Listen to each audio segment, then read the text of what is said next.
delegation is arriving tomorrow, Sunday, in Cairo. We heard from the political leader of Hamas, Ismail Haniyeh, who said that Hamas would not retreat from any of its conditions that it set out in the past. So when he makes such a statement, then are we to expect that there could be some sort of breakthrough? Has Hamas's position changed on anything at all? I think what we are calling for should not be part of any negotiations, because when we are negotiating for a ceasefire, it means that we are heading towards a ceasefire. When we are negotiating a ceasefire, it means that the Israeli troops which invaded Gaza after October 7th has to leave Gaza Strip. When we talk about a ceasefire agreement, it has to mean that the people after the ceasefire agreement have to move freely inside the Gaza Strip. We cannot accept after a ceasefire agreement that the Israelis have the right to launch the aggression again at any time, to have their troops inside Gaza, to reoccupy Gaza Strip again, or to prevent 1.3 million of Palestinians to return back to their houses or to move freely.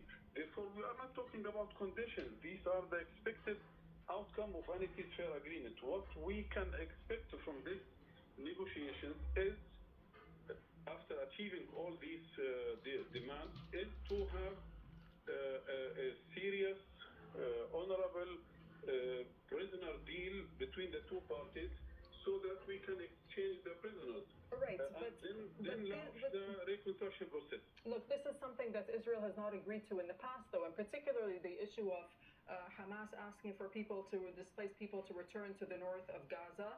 And even the Qatari Prime Minister earlier this week said that this is something Israel hasn't agreed to yet. So is this something that you're willing to budge on?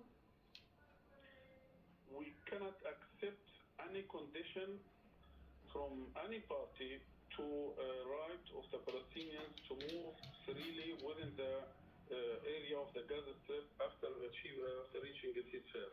This is a genuine right of any Palestinian to return back to his home, not only for those who have been displaced after October 7th.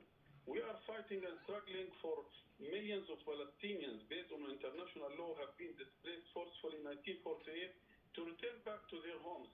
Do you expect to accept now of those who have been displaced after October 7th to be prevented from returning back to their homes? I think this is not acceptable at all. Have you been sent any updated proposals as claimed by the Israelis? No, we have insisted on, or we are sticking to our proposal, which has been sent to the mediators on March 14th.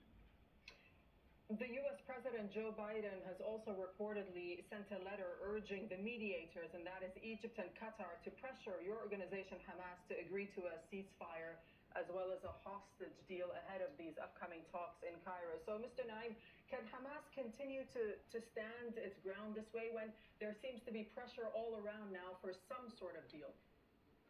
First of all, we have accepted this invitation based on our willingness to reach a ceasefire. We have already offered or presented a proposal which is clearly talking about reaching a ceasefire and prisoner exchange deal. And the Americans themselves on that day, they have said that this is very reasonable, very constructive, and it could be a good start. And the same thing we have heard from the Egyptians and from the Qataris. Therefore, again, the ball is not in our courtyard. It is on the other side who is insisting on the continuous occupation of Gaza Strip, the continuous firing on our people, on attacking our people, and preventing our people to return back to their houses. What are your red lines going into this round of negotiations?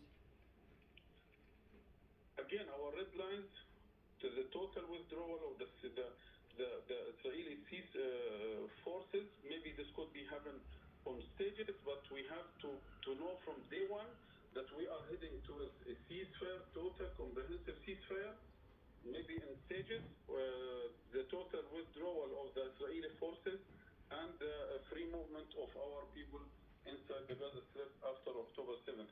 When you say in stages, can you elaborate a little bit more on that? It means that there was some ideas that in the first stage, first phase, there could be a withdrawal or redeployment of the forces to the borders outside the heavily populated areas, but not preventing the people from